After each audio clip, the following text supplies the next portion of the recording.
સુરતના ઉધનામાં ડ્રોમાં લાગેલા રૂમમાં વર્ષોથી કૂટણખાનું ચલાવતા વૃદ્ધની પોલીસે ગ્રાહક સાથે ધરપકડ કરી છે।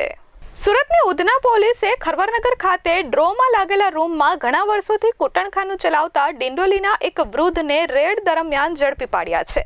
પોલીસે હરીશભાઈ મોહનલાલ રૂંગનાથવાલાની ધરપકડ કરી છે। પોલીસે રૂમમાં તપાસ કરતા જમીન પર પાથરેલા ગાદલા પર એક યુવક અને એક યુવતી કઢંગી હાલતમાં મળી આવ્યા હતા। પોલીસે સાગર પાસેથી આઈફોન 13 કબજે કર્યો હતો। રૂમમાં મૂકેલા કબાટમાંથી રોકડા રૂપિયા અને દરવાજાની પાછળથી અમુક વસ્તુઓ મળી હતી। હાલ પોલીસે આરોપીઓને ઝડપી પાડ્યા છે।